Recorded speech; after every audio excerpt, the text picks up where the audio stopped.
Perkenalkan, nama saya Salwa Nabila. Saya Aditya Cahya Iswandi. Saya Sifah Hamidah. Saya Najlah Firdaus Hidayah. Saya Nada Dawiyah. Saya Adil Ramadan Nurayuda. Saya Maya Liana Mumayani. Saya Marsha Putri Salsabila. Saya Jara Sadila. Saya Rahma Isma Fauzia. Kami dari kelompok 3 akan mewawancarai 3 narasumber yang berbeda, yaitu yang pertama petani, yang kedua pedagang, dan yang terakhir yaitu birokrat. Assalamualaikum warahmatullahi wabarakatuh. Perkenalkan, nama saya Sifah Hamidah. Perkenalkan, nama saya Rahma Isma Fauzia. Perkenalkan, nama saya Najlah Firdaus Hidayah. Kami siswa dari SMA 1 Ciranjang, kelas 12 MIPA 2, ingin mewawancarai salah satu warga yang ada di lingkungan tempat tinggal kami. Kebetulan warga yang akan kami wawancarai ini adalah seorang petani. Langsung saja kita ke narasumber kita, yaitu Bapak Aep. Apakah Bapak boleh perkenalkan diri dulu? Nama Bapak siapa? Boleh. Nama saya Aep Saifullah. Usia saya 60 tahun sekarang. Alamat Kampung Sukajaya, Desa Jati, Kecamatan Ujung Bicu. Bagaimana sih keadaan masyarakat di sini? Masyarakat di sini alhamdulillah kebanyakan buruh tani lah, bukan petani. Buruh tani, kalau petani itu orang-orang yang punya area sawahnya atau apanya. Kalau di sini buruh tani kebanyakan, dari pekerjanya yang mengerjakan, yang punya lahannya yang lain dia yang mengerjakan. Bapak berprofesi sebagai apa dan sejak tahun berapa Bapak mulai menjalani profesi Bapak ini? Saya sekarang sebagai petani sejak umur saya 45 tahunan itu sudah terjun di sebagai petani. Jadi sekarang mengelola sawah. Sekarang di sini kebanyakan sawah dan sekali-kali palawija itu di sini. Apakah Bapak mengalami masa Orde Baru yang dipimpin oleh Bapak Soeharto? Iya, benar. Menurut Bapak bagaimana perbedaan ketika masa Orde Baru dengan masa reformasi atau zaman sekarang di bidang petani? Kalau di zaman Orde Baru, zaman Pak Harto, itu serba mudah. Sepertinya harga pupuk murah dan mudah. Petani memang pada waktu itu cuma 2 kali dalam 1 tahun 2 musim.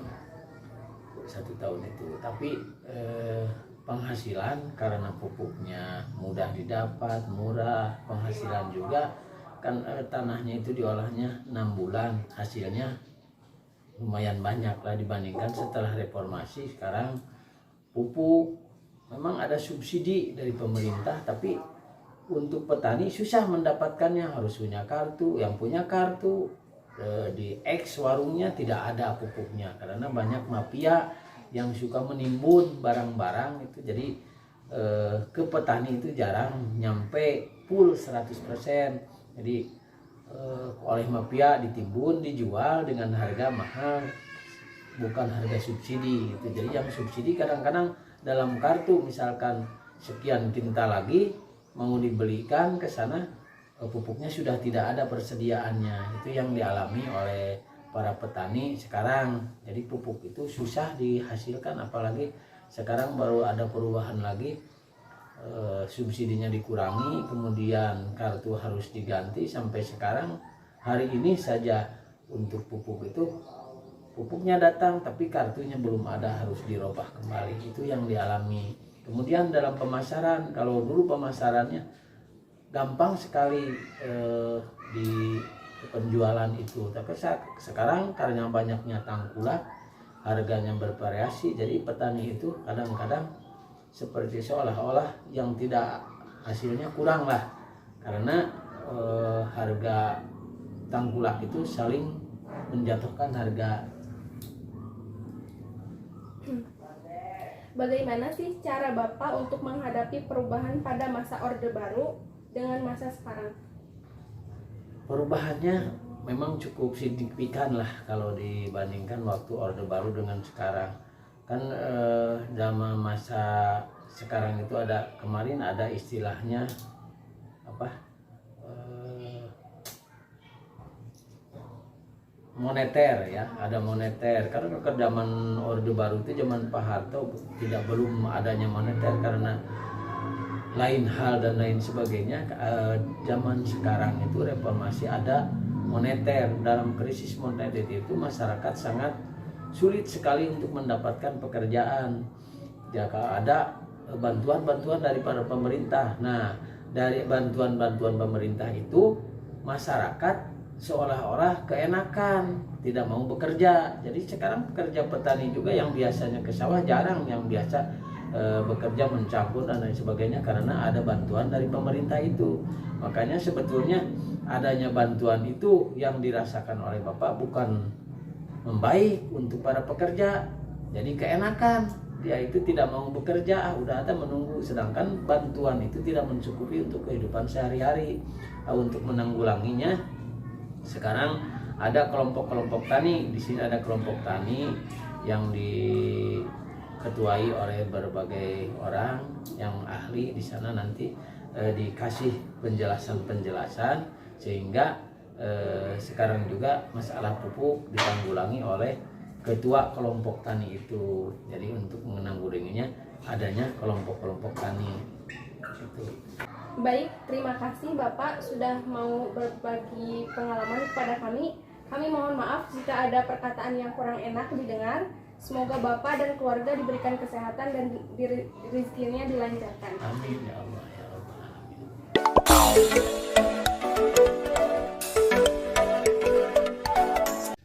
Assalamualaikum warahmatullahi wabarakatuh. Selamat siang semua.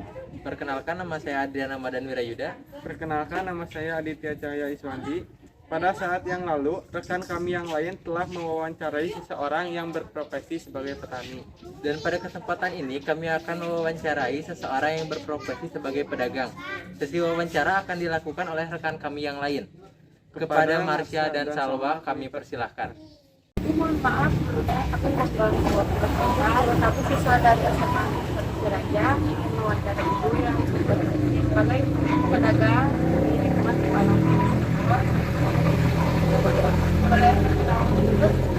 Perkenalkan, nama saya Ibu Denis, alamat di sini ya di RT4 karena Pangkal Sebaliknya sekarang usia 48 tahun, dari kelahiran tahun 2005. Saja ke pertanyaannya, Bu. Gimana sih Bu perbedaan kondisi sebagai seorang pedagang pada zaman Orde Baru sama zaman sekarang? Pada waktu sekarang itu perbedaannya, kalau di masa Orde Baru itu segala kebutuhan pokok, transportasi, BBM semuanya itu murah, terjangkau sama masyarakat ya. Walaupun di bidang pendidikan tidak ada bantuan, kita tetap membayar SPP ya, UDB dulu itu, tapi alhamdulillah lancar, masyarakat tidak ada yang terbebani walaupun tidak ada bantuan. Karena apa? Karena bahan pokok murah, terjangkau sama masyarakat. Transportasi mau kemana murah ya. Jadi enak aja di zaman Orde Baru Pak. Kalau saya menyebutnya Orde Baru itu zamannya Soeharto lah. Karena enak zaman Soeharto tuh walaupun BBM pakai minyak tanah ya, kalau untuk masak di dapur gitu. Semuanya pokoknya aduh, apa tuh uang itu harga biasa.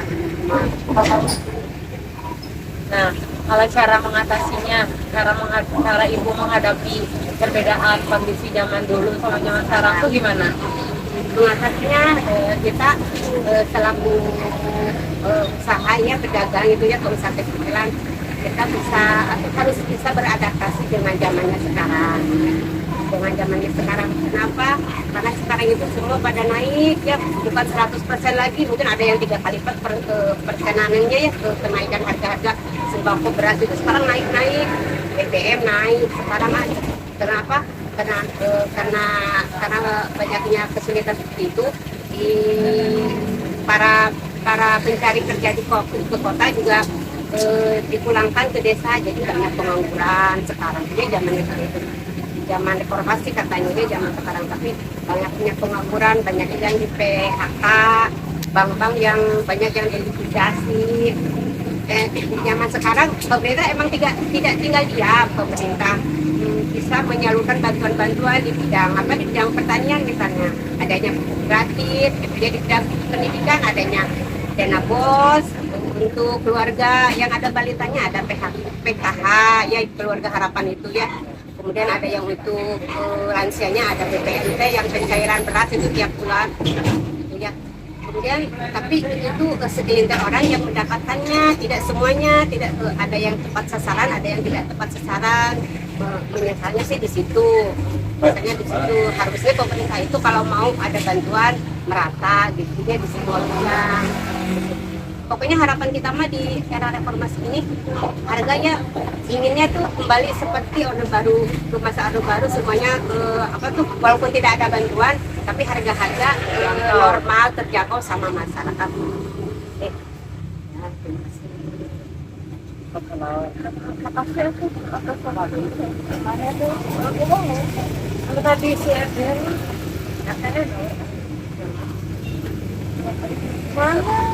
Tiga. Terima kasih Bu sudah memberikan pengalamannya kepada kami. Kami mohon maaf bila ada perkataan yang kurang benar.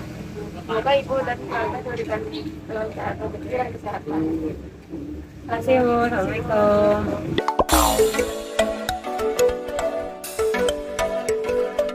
Assalamualaikum warahmatullahi wabarakatuh. Kami di sini ingin mewawancarai salah satu warga yang ada di lingkungan tempat tinggal kami. Kebetulan warga yang akan kami wawancarai ini adalah seorang birokrat. Langsung saja kita ke narasumber. Apakah Bapak boleh perkenalkan diri dulu? Nama Bapak dengan Bapak siapa? Nama saya Burhanuddin Natadiana. Kalau boleh tahu usia Bapak sekarang berapa tahun? Sampai saat ini 51 tahun. Masyarakat di sini rata-rata berprofesi sebagai apa kalau boleh tahu? Masyarakat di sini berprofesi sebagai pedagang karena wilayah yang pada saat ini berdekatan dengan pasar atau pusat perbelanjaan. Selanjutnya, Bapak berprofesi sebagai apa dan sejak tahun berapa Bapak mulai menjalani profesi Bapak ini? Profesi saya sebagai PNS atau sekarang sebagai ASN yang diangkat pada tahun 2007. Baik. Selanjutnya, apakah Bapak sebelumnya pernah mengganti pekerjaan Bapak sebelum menjadi PNS atau ASN ini? Ya, pernah. Sebelum saya menjadi ASN, saya berprofesi sebagai honorer guru di salah satu sekolah dasar. Dan apakah Bapak juga mengalami masa Orde Baru yang dipimpin Bapak Soeharto? Iya, pernah. Sebelum diangkat menjadi PNS. Menurut Bapak, bagaimana perbedaan ketika masa Orde Baru dan masa reformasi zaman sekarang ini pada bidang PNS? Pada masa Orde Baru yang saya alami, untuk pengangkatan PNS atau sekarang disebut ASN, sering dilaksanakan. Hampir setiap tahun ada pengangkatan PNS. Sedangkan setelah reformasi sampai saat ini, dari tahun 98 sampai 2023, kurang lebih 25 tahun hanya ada pengangkatan, kira-kira 7 sampai 8 angkatan. Itu pun kebanyakan yang diangkat sebagai ASN, tenaga honorer atau tenaga kesehatan. Sedangkan di bidang-bidang yang lain sedikit sekali. Sehingga di setiap dinas banyak sekali kekurangan tenaga ASN. Kemudian perbedaan yang lain, misalnya di bidang pendidikan. Di era Orde Baru dan era reformasi adalah terletak pada kurikulum yang digunakan, yang mana kurikulum pada era reformasi lebih kontekstual dan mudah digunakan sesuai dengan tujuan dalam pendidikan. Baik, Bapak, terima kasih sudah mau berbagi pengalamannya dengan kami. Kami mohon maaf bila ada perkataan yang menyinggung atau kurang enak didengar. Dan semoga Bapak diberikan rezeki yang berlimpah. Amin.